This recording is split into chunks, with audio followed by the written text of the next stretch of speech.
Jenny had always felt like she was living someone else's life.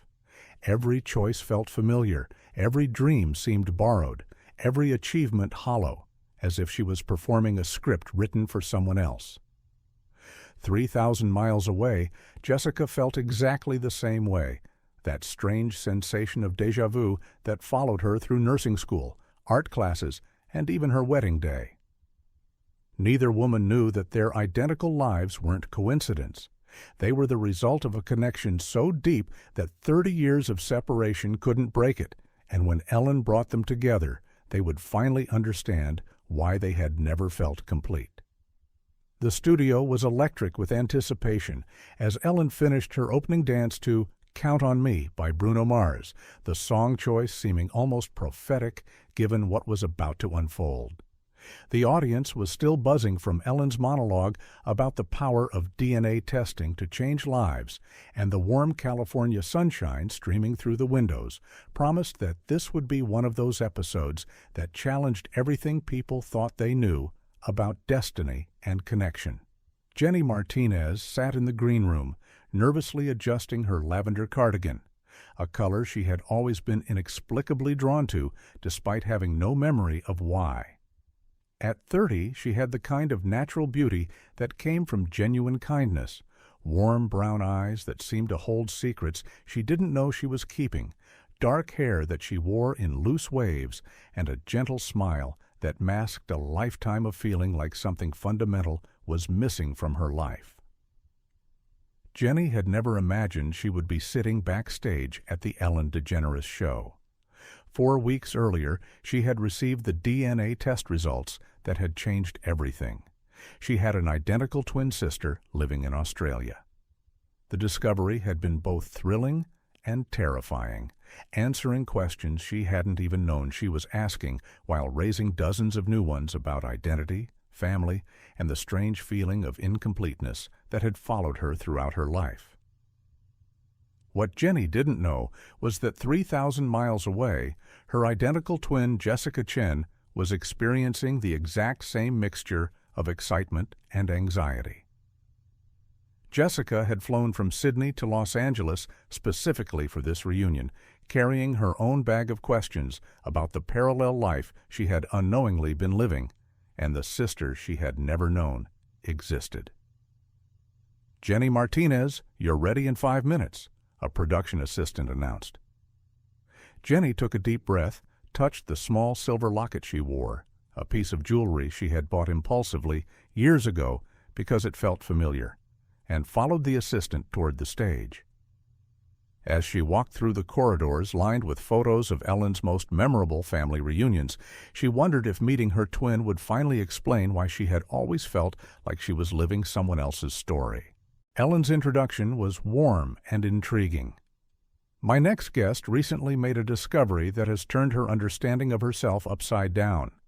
Through DNA testing, she learned that she has an identical twin sister who was separated from her at birth and raised on the other side of the world.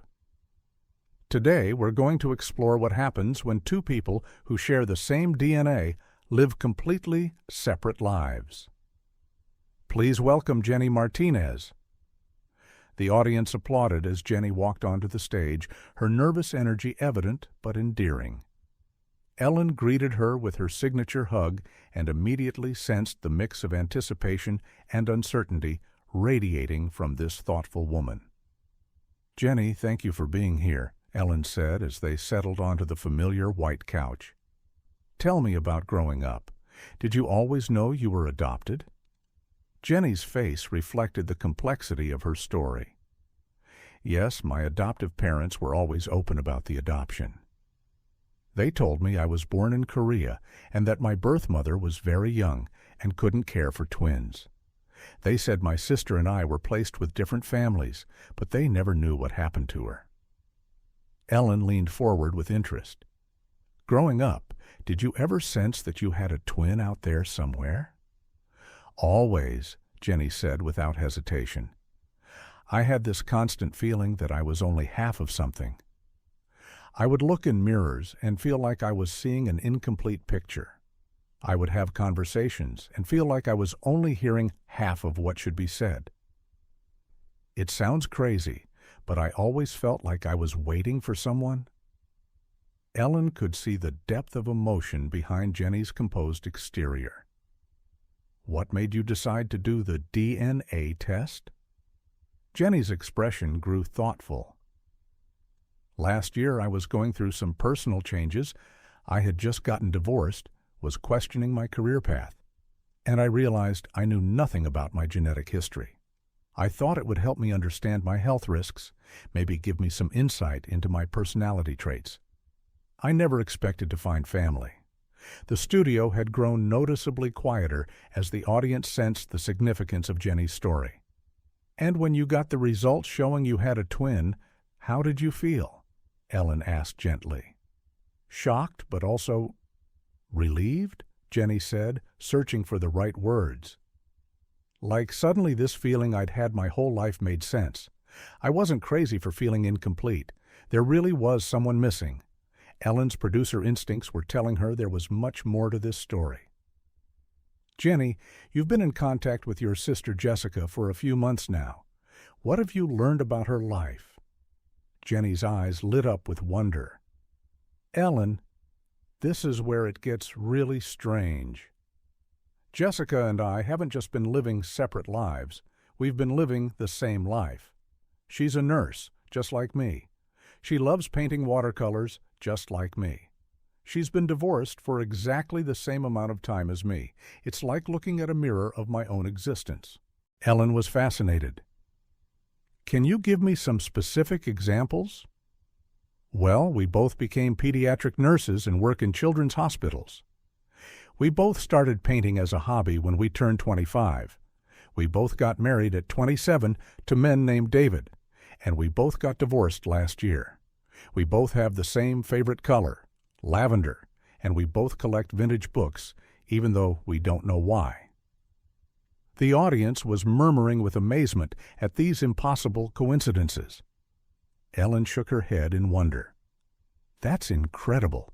Have you and Jessica talked about these similarities? Constantly, Jenny laughed.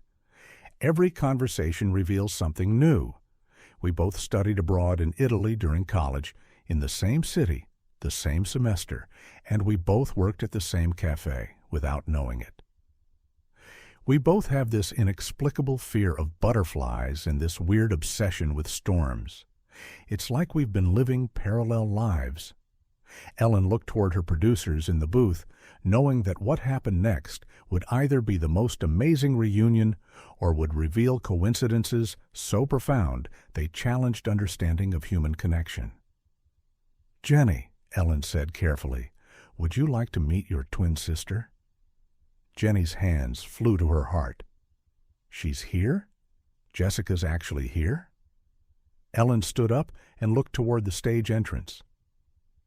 Jessica Chen, would you like to come out here? The audience gasped as a woman walked onto the stage who looked exactly like Jenny. Jessica Chen was wearing a lavender blouse remarkably similar to Jenny's cardigan, had the same warm brown eyes, the same dark wavy hair, and the same gentle smile. But what was most striking wasn't their physical similarity. It was their identical mannerisms, the way they both touched their hair when nervous, the way they both tilted their heads when curious. Jenny stood up from the couch, tears streaming down her face as she saw herself reflected in another person for the first time in 30 years. Jenny? Jessica said softly, her voice carrying a slight Australian accent, but the same gentle tone. Oh my God, it's like looking in a mirror. You're real, Jenny whispered. You're actually real. Ellen watched as the twins moved toward each other with the kind of magnetic pull that seemed to defy gravity. When they embraced, it was as if two halves of the same person were finally becoming whole. This is incredible, Ellen said, wiping her own eyes. Jessica, how does it feel to see Jenny in person? Jessica pulled back from Jenny, but kept hold of her hands. It feels like coming home to a place I've never been, like meeting someone I've known my whole life, but never actually met. Jenny nodded enthusiastically. Exactly. It's the strangest feeling of familiarity and newness at the same time. Ellen was amazed by their instant connection. Jessica, Jenny has been telling us about the parallel lives you've both lived. From your perspective, what's been the most surprising similarity? Jessica laughed, a sound that was identical to Jenny's laugh. Honestly, Ellen, everything. But the most shocking thing was when we realized we both have the same recurring dream. We both dream about a garden with white roses, and in the dream, we're always looking for someone, but we never find them. Jenny's eyes widened, and we both wake up from that dream feeling incredibly sad, but we never knew why. Ellen was getting chills. That's remarkable. Have either of you had that dream since you found each other? Both women shook their heads. Not once, they said in unison, then looked at each other and started laughing. Okay, that's just spooky, Ellen said, making the audience laugh. Jenny, Jessica, I have to ask, do you think these similarities are coincidence, or is there something deeper happening here? Jenny and Jessica looked at each other before Jenny answered. I think we've been unconsciously searching for each other our whole lives. Every choice we made, every path we took, was somehow guided by this need to stay connected to our other half. Jessica nodded. It's like our souls never forgot each other, even when our minds didn't know we existed. Ellen had been preparing surprises for this reunion, but what she had discovered about these twins went far beyond what anyone could have expected. I have something to show you both that I think will blow your minds. The large screen behind them lit up with a split-screen presentation. On one side were photos from Jenny's life, her nursing school graduation, her wedding photos, her artwork, her apartment. On the other side were nearly identical photos from Jessica's life. The same pose at nursing graduation, a wedding dress in the same style, artwork with identical themes, and an apartment decorated with remarkably similar items. This is what our research team discovered when they looked into your lives, Ellen explained. You haven't just made similar choices. You've made identical choices with timing that defies explanation. The twins stared at the screen in amazement. That's my painting, Jenny said, pointing to the screen. No, that's mine, Jessica corrected, then realized they were looking at two different but nearly identical watercolor paintings of the same subject. Ellen continued the presentation. You both got your nursing licenses on the same day. You both bought your first cars, the same make, model, and color, on the same week. You both adopted cats from shelters and gave them the same name, Luna. Jenny and Jessica were holding hands now, overwhelmed by the evidence of their connection. But here's the most incredible part, Ellen said. You both applied to volunteer with Doctors Without Borders for a mission to Guatemala, and you were both assigned to the same hospital for the same dates. You would have met each other 2 years ago if Jessica hadn't gotten sick and had to cancel her trip. Jessica's mouth fell open. I had pneumonia and couldn't go. I was devastated. Jenny was staring at Jessica. I went on that mission. I kept feeling like someone was supposed to be there with me, like I was waiting for a partner who never showed up. Ellen was getting emotional again. You were literally waiting for each other. The audience was completely captivated by this impossible story of connection across continents and decades. Jenny, Jessica, I have one more surprise for you, Ellen announced. We contacted the adoption agency that placed you both, and they provided some information about your birth parents. Both women leaned forward eagerly. Your birth mother was an artist, a painter specifically. Your birth father was a nurse. You've both followed in their footsteps without knowing it. Jenny and Jessica looked at each other with tears in their eyes. We've been honoring them without even knowing they existed, Jessica whispered. Ellen reached into her desk and pulled out an envelope. Your birth mother, who still lives in Korea, wanted you to have this. She handed the envelope to Jenny, who opened it with trembling hands. Inside was a photograph of a young woman holding 2 babies and a letter written in Korean with an English translation. Jenny read aloud, To my daughters, wherever you are. I gave you up because I wanted you to have better lives than I could provide, but not a day has passed that I haven't thought about you. I painted you a garden of white roses in my heart, where I could visit you in my dreams. I hope you find each other someday, and I hope you know that you were loved from the moment you were born." The studio was completely silent, except for the sound of crying. Jenny, Jessica, Ellen, and most of the audience were openly sobbing. "The white roses," Jessica said through her tears. "That's why we dream about white roses." Ellen wiped her eyes and composed herself. "There's one more thing. Your birth mother would like to meet you both if you're interested.